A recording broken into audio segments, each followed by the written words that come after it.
Good day mga ka-painters, welcome to my YouTube channel, Gary Construct TV. Ngayon mga ka-painters, dito po tayo ngayon sa Santa Rosa, Laguna. Dito sa ating project. Bali maghahanap po tayo ng pwede natin i-top coat sa ating lime wash na ang top coat natin ay matte finish lang. Yung kasi yung gusto nung may-ari na sa ginagawa namin. Bali pupunta kami ngayon dito sa mga hardware. Pag wala kami makita sa may hardware, didiretso kami sa mga Wilcon na meron dito sa may Santa Rosa, Laguna mga ka-painters. Dito po tayo ngayon sa kahabaan ng Santa Rosa. Malapit sa may Coca-Cola mga ka-painters. Dito sa may hardware na puntahan namin dito, wala po silang ganung pang-top coat, kaya didiretso na kami ng Wilcon. Baka sakali doon kami makakita ng product na pwede natin pang-top coat sa lime wash.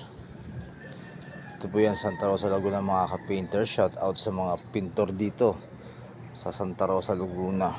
Dito po kami ngayon. Yan mga ka-painters. Ito na po mga ka-painters, pupunta na po tayo ng Wilcon. Papasok na po tayo ng Wilcon para tumingin ng ating pwedeng ipang top coat sa ating lime wash finish. Yan mga ka-painters, papasok na po tayo.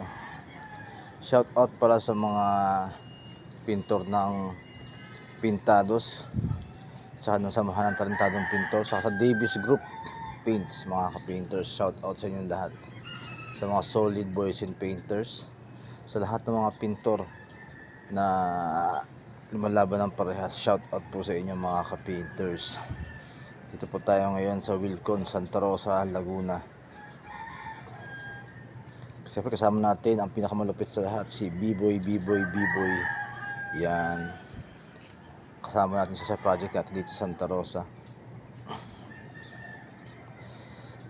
Ang project po namin sa Santa Rosa ay under ng GPWH na kay Sir Ryan Inseta mga ka-painters.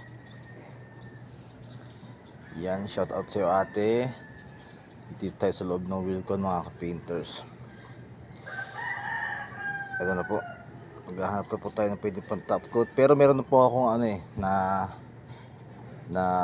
napili na pang top coat mga ka-painters. Gawa po siya ng A+.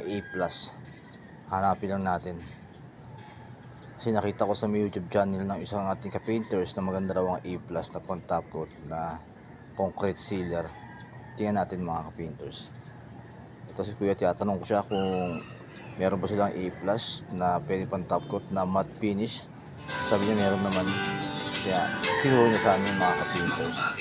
Ito po mga ka-painters yun, yung A+ Stone Max Protective Clear Coat mga ka-painters. Yan, dito naman po matte ang nakalagay sa baba, kaya ibig sabihin matte po siya.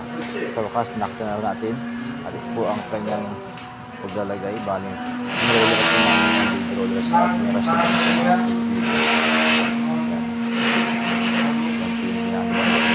Sinubukan ko namin okay ko talaga siya. Kaya ngayon, ito na po mga ka-painters, napakaganda, napakaayos at talagang mat na mat po siya. So, salamat mga ka-painters.